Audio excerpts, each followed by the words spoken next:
Hello, everyone. Hello, my name is Peter Coppinger. I'm the CEO of Teamwork.com. It's a bootstrapped Irish SaaS company based in Cork, and we're heading towards 18 million in sales at the moment, which is pretty good.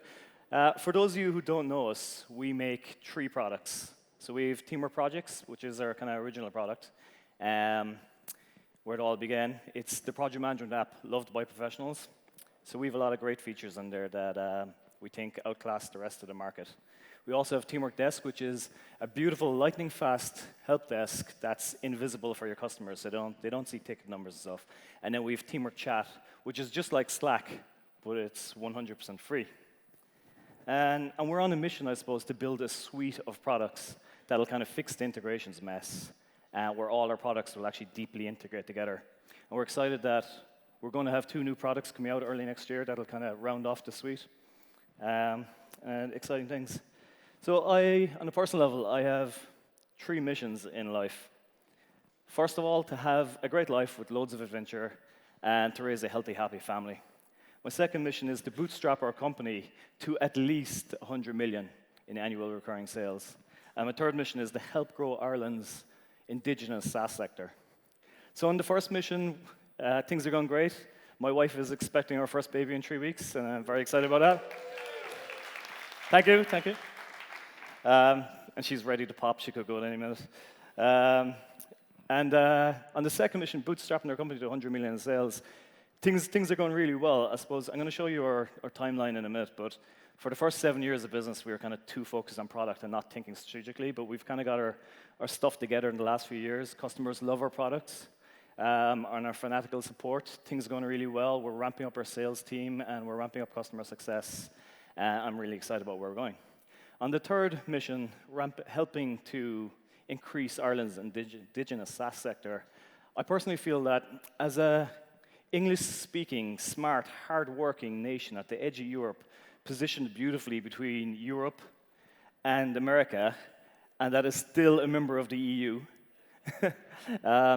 we're in a beautiful position to grow our indigenous SaaS economy in Ireland, and I personally believe we should have a hell of a lot more homegrown SaaS. So I want to do my little bit to kind of share our story and help new SaaS companies avoid the mistakes we made along the way. So today I'm going to just tell you a little bit about our story and some of the key learnings we learned as we ramped up our sales and our customer success teams. So our story in brief. Back in 2007, myself and my co-founder Dan, who's probably here somewhere, there he is, we were running a successful software consultancy down in Cork. And we were very busy with loads of projects ongoing. And it was, we'd been doing it for a couple of years, and we had a great reputation. But we had so many projects on that we needed something to help us. So we tried the different project management apps that were out there. And what we found is that they were all terrible, genuinely terrible. At the time, you couldn't put a due date on a task, attach files to a task, and so on. And when we were using the leading project management app that I won't mention, but when I sent in a feature request, they sent back a kind of fairly terse, rude response that they're never going to add due dates on tasks. And it kind of really pissed me off. And I remember it was early 2007, I spent the whole night lying in bed thinking that we make better products for our customers every day of the week. And there's a huge gap in the market here, and why don't we do something?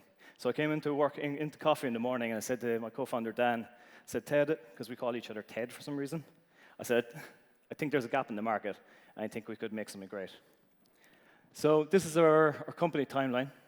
As you can see here, between 2007, when we launched the product, October 4th, 2007, we launched under the domain name teamworkpm.net, which is the worst possible name in the world. We're terrible at the marketing side of things. And it took us kind of 2 years to kind of get to 30,000 MRR, where we were able to finally leave go of our consultancy business. We actually gifted it away to another company. And I suppose over the next couple of years, now that we were full-time working on teamwork.com, teamworkpm.net back then, we doubled down on product. And we made the product thousands of times better. We added features like recurring tasks, task templates, advanced privacy, mobile apps, Gantt charts, and we really listened to our customers at the time. But myself and Dan being 2 developers, we kind of lived in a world where we thought if you build a great product, you will naturally win the market. And it took us years to kind of get a bit more strategic about the vision for the company. So in 2013, well, just in 2012, we had reached out to the guy who owns teamwork.com, a domain squatter. And I'm kicking myself I didn't buy domain names back in the day. But we reached out to this guy and we asked him how much he might sell teamwork.com for. And he told us that he'd consider 20 million. And we're a tiny Irish bootstrap SaaS company, and we just simply couldn't afford that. It was madness. So every now and again, we'd reach out to him again, and then he quoted us 8 million, and then he quoted us 5 million, then he quoted us 3 million.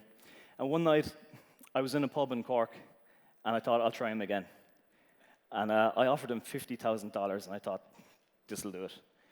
And he emailed me back straight away saying, same lowball offer. And I was like, fuck this guy. Really pissed off. So I said, for the love of God, will you just give me a realistic offer? How much will you sell it for? And he emailed back right away, $675,000. And I said, sold. And then it took me 2 days to work up the courage to say it to my co-founder, Dan. But and he was a bit reluctant at the time because it was every penny we didn't bank. Genuinely, we were very kind of frugal and careful with our money.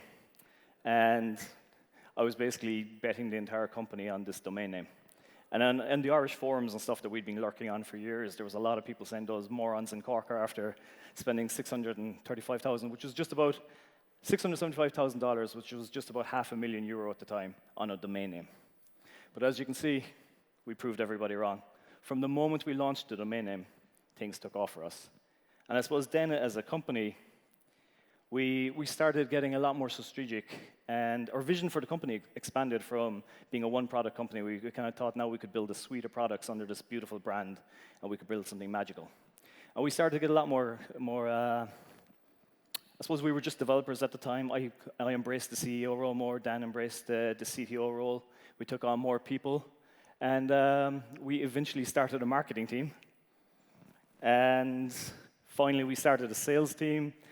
And then we started a customer success team. And today, we're growing at 40% year on year. And as I said, we're heading towards 18 million. And I'm pretty confident we're going to get to 100 million soon. It's exciting times. So I want to share with you some of the lessons we learned along the way on how we built sales at teamwork.com. So first of all, I think we bought into the myth that you don't need a sales team. We thought if you just build a strong product, you'll naturally grow and grow and grow and never stop growing. And there's this kind of myth out there that Atlassian don't have a sales team. You see these articles from Forbes.com and from Gartner and from Bloomberg saying how Atlassian became a $3.5 billion company with no sales team. And it's complete bullshit.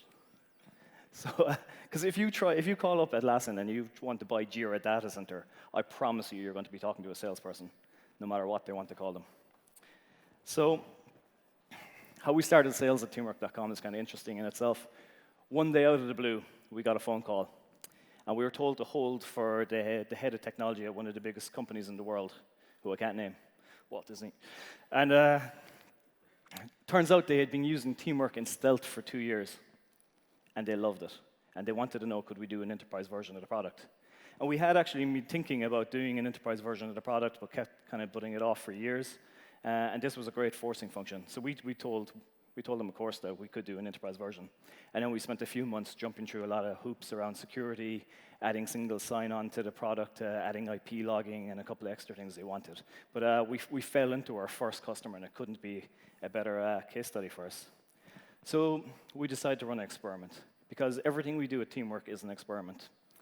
So our first experiment around sales, we said we'd hire a salesperson, see how it goes. And Emmett, who's there somewhere in the room, he's now our head of sales. He was our first salesperson. In the first 9 months running the sales experiment at Teamwork, he added $700,000 annual recurring revenue to the company single-handedly. Which is, so myself and Dan were kind of kicking ourselves that we didn't start this earlier, of course. So today, I'm delighted to say we're up to 18 people in sales now. A lot of them are just recent hires, but this year alone, we're heading towards 2 million in additional annual recurring revenue, which is fantastic.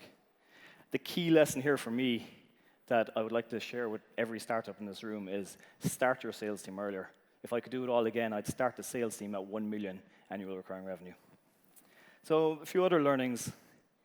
As a CEO, I feel this kind of general rule that you have to know enough about every function in the company that you can never be bluffed, that you can help remove obstacles, and that you can push for results.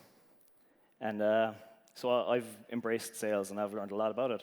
And being a tech CEO, to be honest, when I first came across all these salespeople love to use acronyms. They have things like ASP, CRR, AEs, SDRs, MQL, SQL, OTE, and it's a bit mind-boggling and blowing at the time.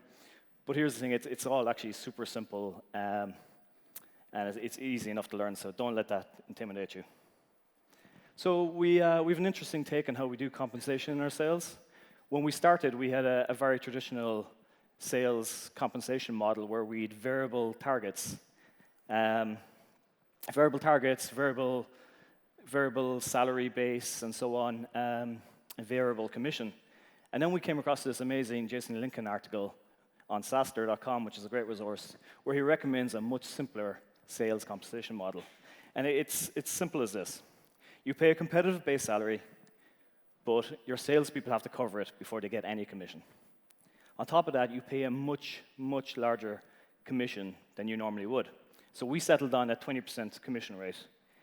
We paid a full bonus on multi-year deals, and we pay it the second we receive the cash, we pay it to the salesperson. And it's de-risks sales for the company, but it also gives our salespeople kind of unlimited upside. And since we started this experiment at Teamwork just a couple of months ago, it's been a huge win for us. And we highly recommend that anyone here gives it a go. Another huge win for us was EU hosting. So we started getting a lot of requests for asking people asking us, where is their data hosted? So they weren't happy that it was a lot of Canadians aren't happy that their data was hosted in North America, in the USA. So we opened the EU data center in Dublin, we cloned everything there, and it's been a monstrous win. Sales have just fallen in our laps because of that, so that might be something to try as well. So our next big experiment at Teamwork was our customer success team. So there's a lot of, customer success is the kind of industry buzzword at the moment. There's a lot of hype and bluster about it, and we started hearing it again and again, so we finally looked into it. Myself and Philip and Dan, we went off and we read every book there is in customer success. We watched every video. We just really learned everything we could. And what we figured out is that there's a lot of fluff around customer success, and every company's interpretation of what exactly it is slightly different. And it kind of makes sense because every company is different, and it overlaps so many other functions in the company. So how we interpret it at Teamwork is this. We've broken it down into 3 key areas, and we've 3 key teams around it. We have the 90-day onboarding team, we have the feature adoption team, and we have the churn reduction team. And every one of those teams has one very clear metric that defines how well they're doing and that they focus on. So obviously for the 90-day onboarding team, it's the conversion percentage, the number of users that convert in every cohort and every month. For the feature adoption team, it's the percentage of customers using the key features. And for the churn reduction team, it's the number of rescued customers every month. The next challenge we had then, once we kind of figured out how we were going to do customer success, was finding the right software to run customer success. And we looked at every product out there. We looked at all the big ones, Gainsight and so on. I suppose being developers, we have a kind of penchant. We want to build everything ourselves. We're kind of, as we evolve as a company, we're getting better at just using off-the-shelf stuff instead of trying to build everything ourselves. But in this circumstance, after evaluating everything out there, we figured out you still need to generate a health score for every customer, and that's where the real magic is in this health score. And then you have to pipe that health score into these other products. We wanted it real-time and actionable, so we decided to actually build it ourselves. So we started a dedicated reports team internally in Teamwork. And right now it's 1 person, but we foresee this being 10 people or so in the future. And this is what we've built out so far. We've got this kind of dashboard. For each of the 3 teams has their own dashboard where they can see the health score for the customers that they care about. And you can exclude the customers that have 100% kind of rating. And you can dive into every customer, and you can see what features of the product they're using, how successful they are, how many customers have they onboarded, have we reached out to them, have we interacted with them, and then you can click the button in the top right to perform an action. And it might be sending them a demo, it might be contacting them, and so on. And this has worked great for us so far, but it's early days. The biggest success we've seen so far is that we've now learned that when we get our customers into a webinar, they're 35% more likely to convert, which is mind-blowing to us. And that might be obvious in hindsight, but what we've done since is we've doubled down on webinars. We've gone from 2 webinars a week to 2 webinars a day. And it's a huge win, and it's relatively inexpensive, so I highly recommend you try it. That's about it. To sum up, 2 things: start your customer success team and your sales team as soon as you can, and don't be afraid to experiment. That's it. Happy to take questions.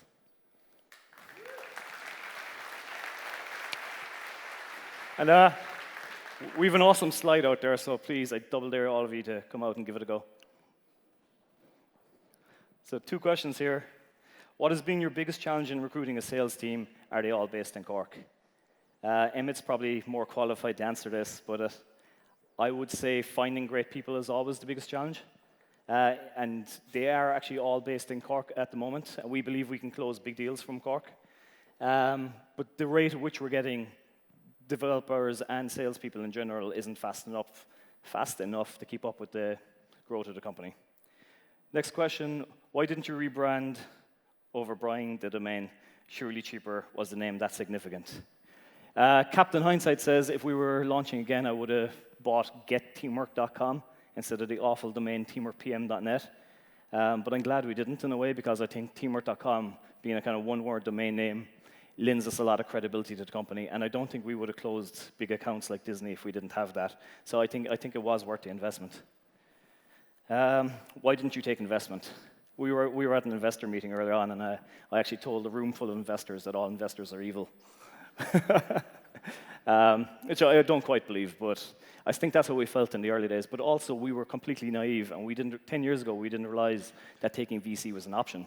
And also, we were young, and we had money coming in, we had the business on the side. If I was starting SaaS again today, look, I'm heading towards 40, and so is my co-founder, and we'd probably be tempted to take VC money a second time around, because it would probably help us get there faster. And also, the huge tactical mistakes we made along the way, we probably wouldn't have made them if we had a bit of oversight.